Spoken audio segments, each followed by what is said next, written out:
अरे गुप्ता जी। ओहो शर्मा जी। और शर्मा जी क्या हालचाल? बस बढ़िया। आज सुबह सुबह इधर कैसे? आज ऑफिस की छुट्टी है क्या? हाँ भाई, आज ऑफिस की छुट्टी है।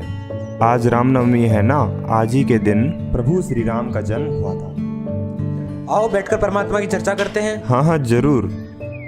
आओ गुप्ता जी बैठो।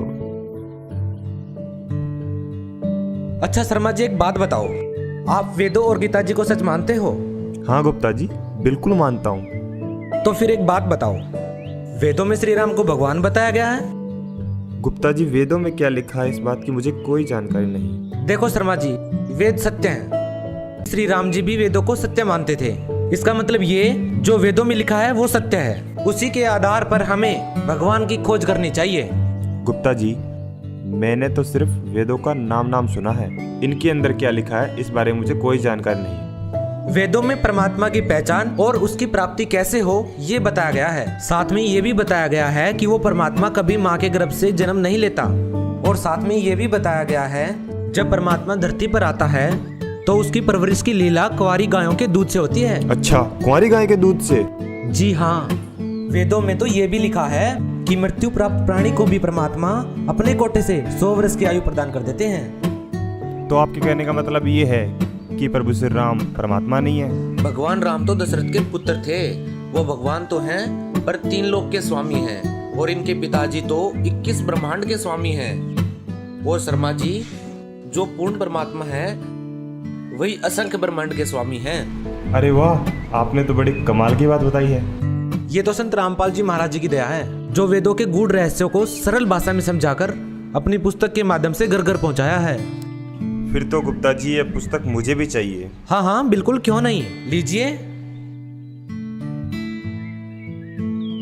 अवश्य पढ़िए इस पुस्तक को और जानिए पूर्ण परमात्मा की पूरी जानकारी पुस्तक के माध्यम से। धन्यवाद। अब ये ब्रह्मा विष्णु महेश कितने सुखी हैं। श्री विष्णु जी के अवतार श्री कृष्ण जी, श्री रामचंद्र जी, श्री रामचंद्र के रूप में राजा दशरथ के घर जन्म जब श्री विष्णु जी का हुआ,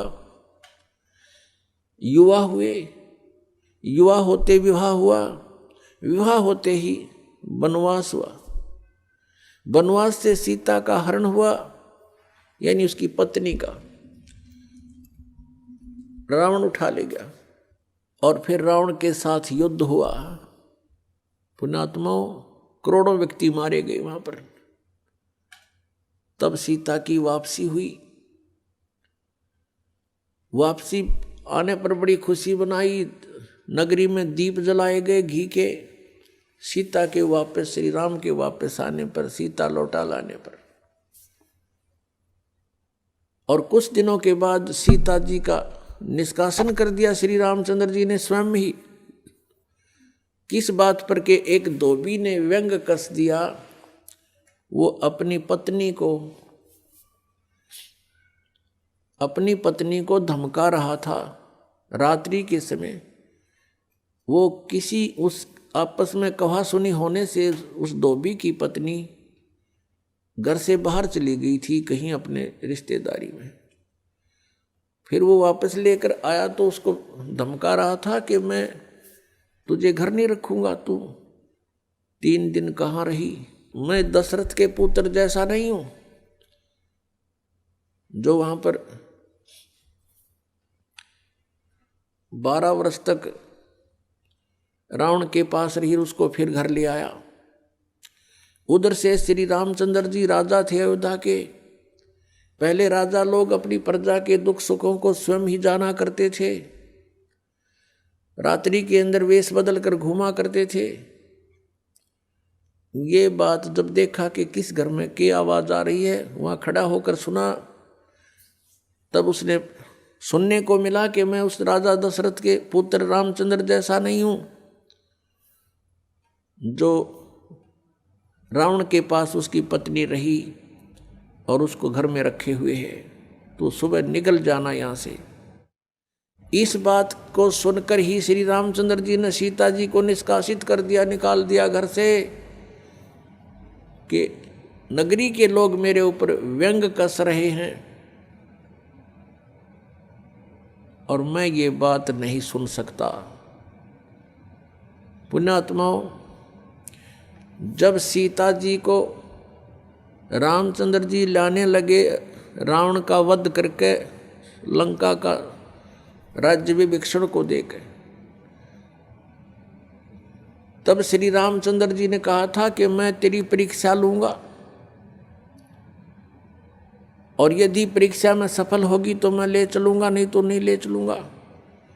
मैं तुझे अग्नि में जलाऊंगा, यदि तू अग्नि में जल गई तो समझूं तेरी कि तू कलंकित थी, तू रावण को समर्पित हो चुकी थी, और यदि अग्नि में तू नहीं जली तो मैं निष्कलंक जानूंगा, तब तुझे ले चलूंगा। ऐसा ही किया गया, सीता को अग्नि में बैठा दिया और हजारों की संख्या में दर्शक थे, सीता जी नहीं जली और सब ने कहा कि भगवान निष्कलंक है, माई निष्कलंक है। और इतनी कठोर परीक्षा लेकर के वापस अपने घर लाया था और फिर एक व्यक्ति के कहने से श्री रामचंद्र जी ने उसको निकाल दिया, अपनी पत्नी को। तो कहाँ गई वो उसका अपना जजमेंट? तो ऐसे ये राजा के योग्य भी नहीं थे ये लोग, और हम इनको भगवान मान रहे थे। एक गर्भवती औरत को अपनी को घर से बाहर निकाल देता है, कहीं मरो कहीं जाओ, कोई बात थी या? फिर परीक्षा लेने की क्या जरूरत थी? और क्यों इतनी दुनिया मरवाई, फिर छोड़ देता रहे, रावण के पास ही रहती हो। पुण्यात्माओं, यहाँ का राजा काल भगवान है और ये नहीं चाहता कि यहाँ के प्राणियों को परमात्मा का पता लग जाए,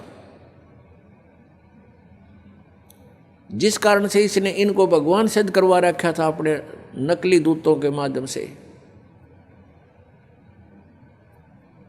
और फिर क्या होता है लास्ट में, श्री रामचंद्र जी ने अश्वमेघ यज्ञ घोड़ा छोड़ दिया कि पूरी पृथ्वी पर शासन प्राप्त करने के लिए कि इस घोड़े को जो पकड़ेगा वो युद्ध करे मेरे साथ। वो घोड़ा उन्हीं के पुत्रों ने, जो सीता जी ने बाहर जाके जन्म दिया था ऋषि वाल्मीकि की कुटिया में, एक पुत्र गर्भ में था, दूसरा फिर वाल्मीकि जी की मिसअंडरस्टैंडिंग के कारण एक घास से यानी कुसा से, या घास होती है डाब, इससे एक लड़का बनाया था। ये अलग कहानी है, फिर बताएंगे। तो वो लव और कुश नाम से प्रसिद्ध हुए। लव तो सीता के गर्भ से जन्म हुआ था और कुश को वाल्मीकि जी ने अपनी भक्ति शक्ति से उसको बनाया था। लव और कुश युवा थे, उन्होंने वो श्री रामचंद्र जी का घोड़ा पकड़ लिया। फिर उनका पिता पुत्रों का युद्ध हुआ तो दोनों ने छक्के छुड़ा दिए राम के, और सीता जी फिर भी उनके हाथ नहीं आई और वो पृथ्वी के अंदर समा गई। और श्री रामचंद्र जी ने आकर के सरयू नदी के अंदर, अयोध्या के साथ से बह रही एक सरयू दरिया, उसमें जल समाधि ले ली इसी दुख में। परम पिता परमात्मा परम पूज्य कबीर परमेश्वर जी, कबीर साहिब जी, हम सभी पुण्यात्माओं के जनक हैं। ये परमात्मा परम अक्षर ब्रह्म कहे जाते हैं, इन्हीं को सत्य पुरुष भी कहते हैं। सत्य पुरुष का अर्थ होता है अविनाशी परमात्मा, पुरुष मीन प्रभु, और सत्य माने अविनाशी जिसका नाश कभी ना हो। इसी के भाषा भिन्न या पर्यायवाची बहुत शब्द बन जाते हैं। परम अक्षर ब्रह्म, अकाल मूर्त, शब्द स्वरूपी राम, सतपुरुष, ये वो परमात्मा है जो सब ब्रह्मांडों का रचनहार है, और जो बनारस में काशी शहर में, भारतवर्ष के काशी शहर के अंदर एक जुल्हे की भूमिका किया करते थे। जो धानक कहलाते थे, ये पूर्ण परमात्मा है, असंख्य ब्रह्मांड के स्वामी है। पुण्यात्माओं, परमात्मा की पहचान कैसे की जा सकती है? परमात्मा की पहचान करने के लिए हमने जो आधार बना रखा था वो ये था, जैसे श्री कृष्ण जी ने मोरध्वज राजा के पुत्र ताम्रध्वज को आरे से 2 भाग करवा के जो मृत्यु को प्राप्त हो गया था उसको जीवित कर दिया, जिस कारण से हमने भगवान श्री कृष्ण जी को सुप्रीम पावर मान लिया। इसको कहते हैं चमत्कार परिचय, पर्चा बोलते हैं इसको, पर्चा, परिचय भी शुद्ध हिंदी में परिचय कहते हैं, यानी पहचान प्रभु की। उन परिचयों में जो लक्षणों में से एक ये भी है कि परमात्मा मुर्दे को जीवित कर सकता है, और दूसरा ये भी है परमात्मा जीव की आयु भी बढ़ा देता है। और इसके साथ साथ और भी बहुत से गुण हैं, लक्षण हैं, जिनसे परमात्मा की पहचान की जा सकती है। एक भगवान के गुणों में, लक्षणों में ये भी आता है कि वो निर्धन को धनी बना सकता है, रंग को राजा बना सकता है,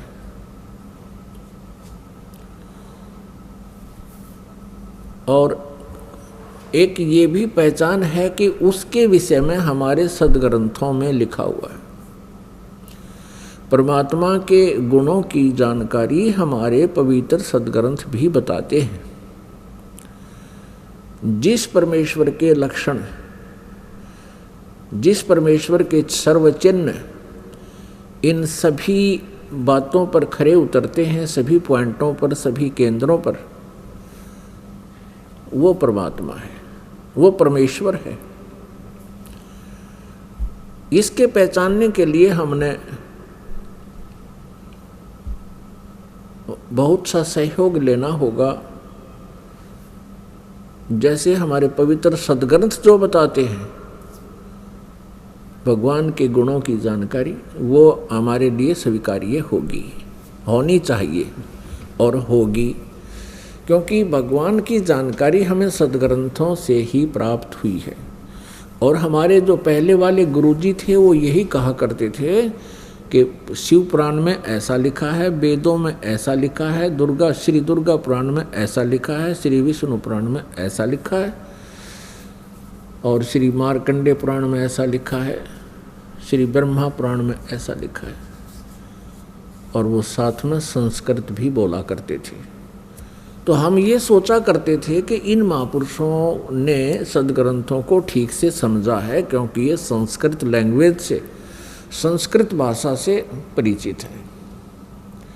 तो हमें कोई शंका नहीं रही। क्या शंका नहीं रही कि ये झूठ बोल रहे हैं।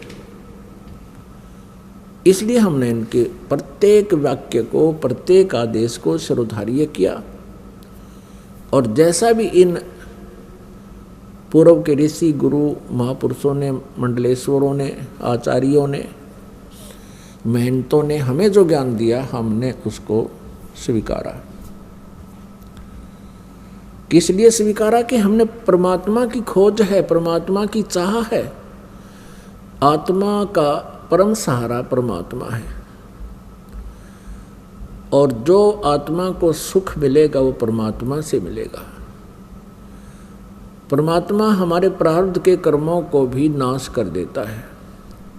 परमात्मा के गुणों में ये भी है कि परमात्मा, परमेश्वर, पूर्ण ब्रह्म हमें साप से भी मुक्त कर सकता है, श्राप से। जैसे हमें इन 3 तापों से भी परमात्मा मुक्त कर सकता है। तो ये सभी लक्षण परमात्मा में होते हैं। प्रथम लक्षण जो हमने लिया है कि भगवान श्री कृष्ण ने मोरध्वज के पुत्र ताम्रध्वज को आरे से, एक आरी से 2 फाड़ करवा के उसके माता पिता से क्योंकि पहले साधु संतों के विचारों आदेश का बहुत पालन करते थे, श्रद्धालु व्यक्ति होते थे और वो समझते थे कि ना जाने किस वेश में भगवान ही आ गया हो, इसलिए संत के आज्ञा का वो पालन करते थे। उस समय संत लोग जो है बड़े सिद्धि युक्त होते थे। सिद्धि क्या होती है कि ईश्वरीय भक्ति से, परमेश्वर की भक्ति से उन्होंने कुछ संग्रह कर ली होती है, पावर परमात्मा की ही पावर को संग्रह कर लेते हैं। जैसे इन्वर्टर होते हैं, इन्वर्टर चार्ज कर दिए जाते हैं तो वो उनकी बैटरी चार्ज हो जाती है, कुछ समय के लिए बहुत कार्य काम चलाऊ कर देते हैं। तो वो पावर है कहाँ से ग्रहण की उसने? थर्मल प्लांट से। तो एक इन्वर्टर थर्मल प्लांट जितना कार्य नहीं कर सकता, इतनी क्षमता उसकी नहीं हो सकती। तो जितने भी ऋषि महर्षि जिनमें सिद्धियाँ थी, जिन्होंने 7 समंदरों को पी लिया फिर वापस छोड़ दिया, जिन्होंने पहाड़ उठा लिए आकाश में उड़ गए, ये इन्वर्टर थे। और जैसे श्री कृष्ण जी ने ताम्रध्वज को जीवित कर दिया, सुदामा जी का महल बना दिया, ये श्री कृष्ण तक भी इन्वर्टर थे, वो थर्मल प्लांट नहीं थे। अब ये एक बार ये बात जो दास ने कही है तो ये बड़ी खटकेगी उस व्यक्ति को जिसने आज तक ये तत्व ज्ञान नहीं सुना और लोक वेद से वो रंगा गया है। लोक वेद किसे कहते हैं? जो दंत कथा होती है, सुना सुनाया ज्ञान, अक्षेत्रीय ज्ञान, एक दूसरे से सुना हुआ ज्ञान, उसको लोक वेद कहते हैं। आओ सब मिलकर जागरूकता लाए, पाखंड और अंधविश्वास को जड़ से मिटाए। अंधश्रद्धा भक्ति मानव जीवन के लिए बेहद खतरनाक है। शिक्षित समाज से निवेदन है कि नकली और शास्त्र विरुद्ध साधना बताने वाले धर्म गुरुओं से बचे तथा नकली धर्म गुरु का विरोध करे। सभी धर्मों में पाखंडवाद चरम सीमा पर है। समाज को चाहिए कि गलत साधना बताने वाले धर्म गुरुओं का डटकर विरोध करे। पुस्तक अंधश्रद्धा भक्ति खतराए जान को पढ़े। हमारे इस वेबसाइट पर जाकर इस पुस्तक को निःशुल्क पाए या फिर आपका पूरा नाम, पता और फोन नंबर इन नंबरों पर SMS करें। अवश्य देखिए जगतगुरु तत्वदर्शी संत रामपाल जी महाराज के मंगलमय प्रवचन हर रोज इन चैनलों पर।